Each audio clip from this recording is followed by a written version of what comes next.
Bonjour à toutes, bonjour à tous. C'est avec un immense bonheur que nous vous retrouvons ce dimanche matin sur le plateau de Sagesse Bouddhiste afin de vous présenter un documentaire sur le Sutra du cœur ou Anya Shingyo en japonais. Ce texte du bouddhisme Mahayana est probablement le plus connu et l'un des plus importants récité par les moines et les bouddhistes laïcs. Alors à quand remonte-t-il? Quel sujet aborde-t-il? Et de quelle manière nous conduit-il sur le chemin de l'éveil?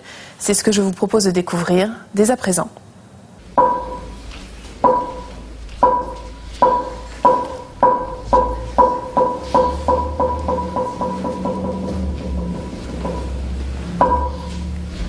Le Sutra du cœur, ou Anya Shingyo en japonais, est un texte majeur du bouddhisme Mahayana.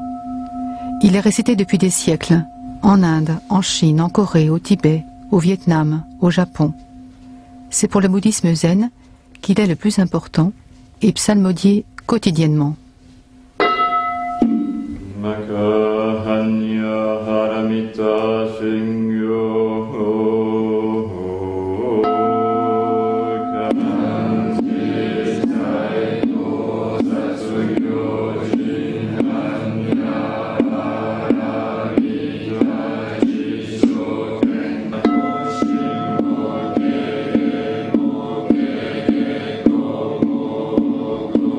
Le sutra de l'Anya Shingyo, le sutra du cœur, est très important dans l'enseignement du Zen Soto parce qu'il exprime profondément l'essence même de l'expérience de la pratique du Zen, de Zazen. On le chante en Kanbun, ce qui est du vieux chinois, et quand on le chante, Kanji Zai Bo Satsugyo, il y a une vibration de ces monosyllabes du Kanbun qui, en plus qu'on le chante vraiment à partir du hara, sur l'expiration, qui est la manière profonde de respirer dans le zen, finalement, la manière de chanter permet de réaliser l'essence même du sutra. C'est-à-dire qu'au moment où on chante, on ne pense même pas à sa signification. C'est au-delà des mots. Voilà, c'est le sutra au-delà des mots. Connu au départ comme Sutra de la Prajnaparamita, ou Sutra du cœur de la sagesse transcendante, ce texte remonte à l'essence même de l'enseignement du Bouddha. Il a été traduit en chinois et transcrit en idéogramme au début du 5e siècle. Il est identifié depuis lors comme Anya Shingyo dans l'univers du Zen. Il parle de l'essence, de l'essence de la vie, c'est-à-dire la vie, la mort. Tout ça, c'est un processus donc, qui n'a pas de début ni de fin. J'ai eu l'occasion d'aller au Japon, vivre dans un monastère zen, ce qui m'a très fort touché, ce qui a d'ailleurs complètement renouvelé ma pratique spirituelle chrétienne.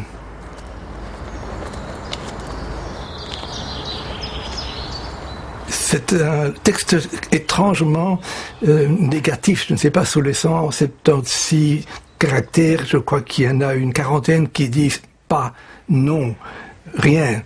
Comme par exemple, quand il est question que le vide est la forme est le vide, que donc tous les agrégats sont dénués de substance. Et donc, alors que le credo chrétien consiste en une grande série d'affirmations, dans ce qui correspond un peu au credo zen, si on peut dire, c'est pour dire non, c'est pas ça, c'est pas ce que vous pensez. Et même les 4 nobles vérités, eh ben c'est pas ça. Et donc c'est assez étrange de voir cette présentation de l'essentiel du bouddhisme comme étant quelque chose qui n'est pas ce qu'on pense. C'est encore au-delà. Le contenu de l'Anya Shingyo, c'est un dialogue, il parle à Shariputra, qui est son disciple préféré, et il lui dit « Oh, Shariputra, voilà, écoute, je vais te dire, voilà, il n'y a pas de mort, il n'y a pas de naissance, il n'y a pas de connaissance, il n'y a pas de réceptivité, il n'y a pas d'oreille, de son, de bouche. Ça, c'est dans l'état originel, dans l'état, vous voyez, dans ce qui nous habite tous, quoi.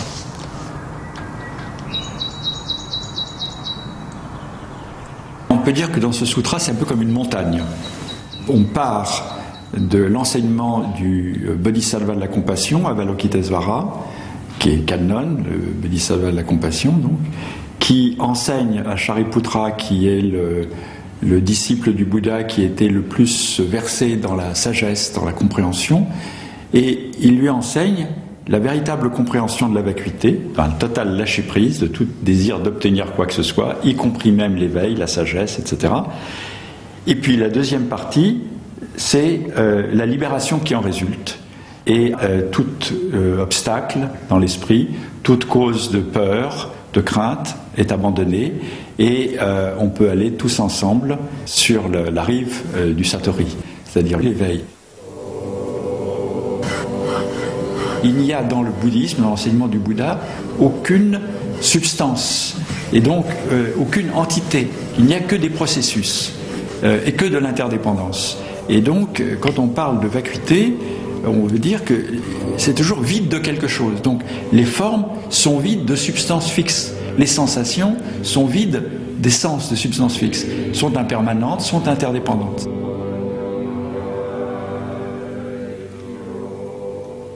Je vous montre une partie de ce texte qui est Shiki, Soku, Ze, Ku, et nous répétons la phrase à l'inverse, Ku, Soku, Ze, Shiki. Shiki, c'est phénomène, c'est aussi couleur, c'est forme, vous voyez. C'est les phénomènes de la vie. Sokuze, c'est dans la langue chinoise. En fait, il n'y a pas de temps. Les verbes ne sont pas conjugués. Il n'y a pas d'article. Et il y a des mots qui servent de transition, en fait. Donc, sokuze, ça n'est pas une notion d'être. C'est une notion de transformation. Sokuze, donc vers, l'un va vers l'autre, l'un interpénètre l'autre, voyez. Donc sokuze et ku. Alors ce ku-là a plusieurs sens. Il a le sens de ciel dans la poésie chinoise, mais dans ce texte-là, il est pris comme la vacuité, comme le vide. Donc du vide émanent les phénomènes. C'est écrit en caractère chinois, avec translittération japonaise, mais en fait, c'est du sanskrit. Et ces mots les plus importants du sutra, on n'a pas cru nécessaire, ni même possible de les traduire, et au lieu de dire en japonais « allez, allez », on a dit « gyate, gyate », c'est-à-dire la translittération du texte sanskrit, parce que c'est un mantra, et donc il faut qu'il garde sa force dans sa matérialité même. Kanji zai bozatsu gyojin anyahara mitaji shoken go onkai shoko misoku o mugen ganai shimo ishikikai momo myo yakumo aragyate araso yate boji sowaka Anya Shingyo. Nous devons comprendre que l'Anya Shingyo est un grand mantra. Il est comme un mantra, c'est-à-dire qu'il a un pouvoir en lui-même, au-delà même de son sens, justement. Il a ce pouvoir comme une formule magique, hein, de vraiment libérer les êtres. Le simple fait de chanter ce mantra va imprégner leur esprit de l'essence même, le Shingyo, l'essence même du sutra, et va avoir un pouvoir libérateur.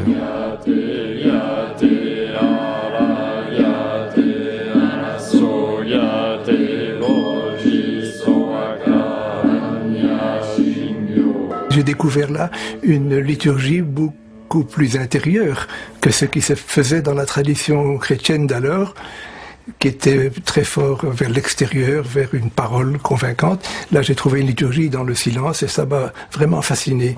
Tant et si bien que j'ai appris la cérémonie du thé en me laissant guider par mon maître et sans vouloir nécessairement toujours tout comprendre même, mais en me disant ça va peu à peu me transformer. Cette pratique, à la longue, finit par rendre beaucoup plus attentif.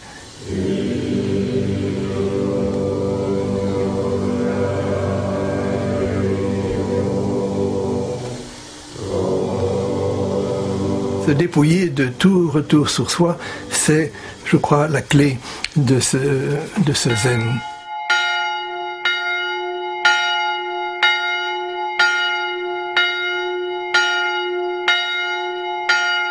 Quand on est libéré, on peut vraiment devenir un marcheur grâce à ce dépouillement. Alors on peut gâter, parasangate. C'est vraiment la possibilité d'aller vers l'éveil, comme dit le texte. En fait, le sutra, il parle pas simplement à votre mental. Il parle à votre cœur. Et voilà. Voilà, la transmission se fait comme ça. C'est pas, on réfléchit pas. Alors bon, la vacuité, qu'est-ce que c'est? C'est une philosophie, mais qui passe par le corps. Donc la calligraphie est quand même intéressante dans ce sens-là, parce que il y a ce travail corporel aussi qui se met en place, quoi. Voir un sutra nous émeut. Pourquoi? Parce que le calligraphe ou le moine, le maître zen, la personne qui l'a fait a donné vie, en fait. Donc c'est pour ça que au-delà du sens littéral, une calligraphie touche. Un sutra peut toucher.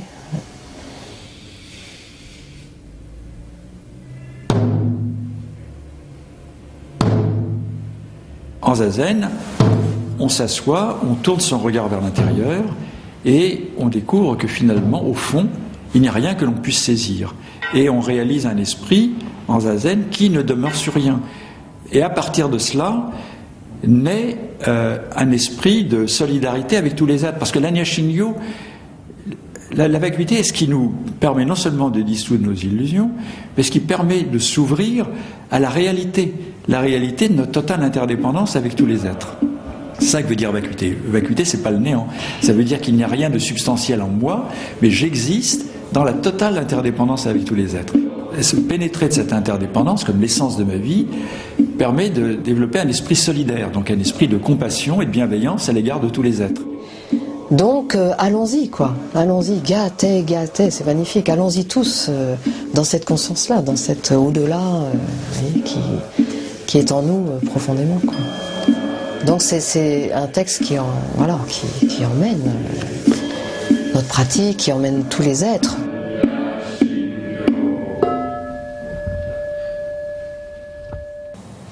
Pour terminer cette émission, voici quelques livres que nous vous proposons. Tout d'abord, Le Cercle Infini, méditation sur le Sutra du Cœur, publié dans la collection Spiritualité vivante chez Albin Michel et écrit par Bernie Glassman.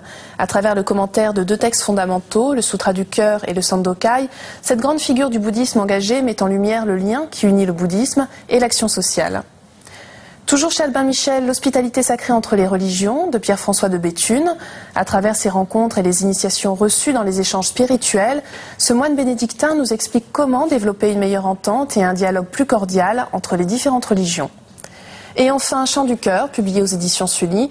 Vous y retrouverez des textes choisis et écrits par le maître zen vietnamien Thich Nhat Hanh pour nous aider à voir comment transformer notre souffrance dans la vie quotidienne. C'est la fin de notre émission. Vous pouvez la retrouver sur le site internet de France 2 en cliquant sur la rubrique Tous les programmes et Chemin de la foi.